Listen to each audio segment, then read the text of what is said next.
Okay, so today I've been, for the past like week or so, I've been really dealing with some shoulder issues. So I've been trying to kind of rehab it back because we start like a new exercise program next week. So today again, I kind of hit the shoulder hard. So I did banded internal and external rotation 3 times for failure. I did like a Bosu shoulder retraction. So you're on like a Bosu bounce ball, like in a push-up position and just, protracting your shoulders. 3 times for failure with that one. Then I did some like normal scapular retractions against the wall 3 times for 30 seconds. Then I did scapular retraction with like an arm raise 3 times 30 seconds. Did some back extension stuff, same thing, 3 times for 30 seconds. And then lastly, I did a body blade, which is this little shake thing basically.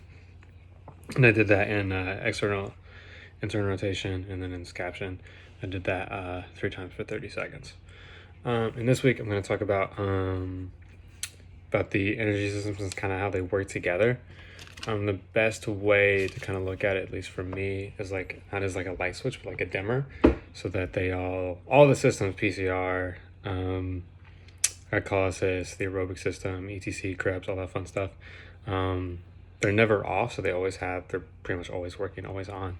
They just work in different ratios. So when you're at rest, your aerobic system, so the fat burning ones, Krebs, all that stuff is working way harder than all the other ones. But as soon as you do like onset of exercise or like go for like a big sprint, like PCR then kicks in and starts taking over most of it.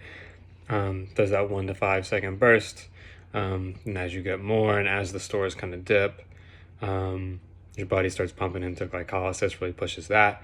You actually see the PCR stores actually come back to relatively normal in like 2 minutes. That's why most of your like exercise programs will have you rest for like resistance training exercises, have you rest for like 2 or 3 minutes before you do another thing.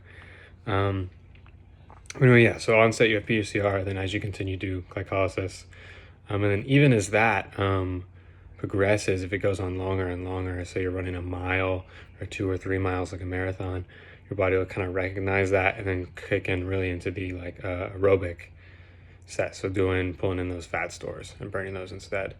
And how we can kind of see this is through like the first few minutes of exercise. Like when you're first running, like the first 2-3 minutes of a mile time, or depending on how fast you are, 1-2-3 minutes or whatever, your body's like constantly changing energy system, and that's why you're like really fatigued at the start. But then as the more you go, you kind of get settled in a rhythm.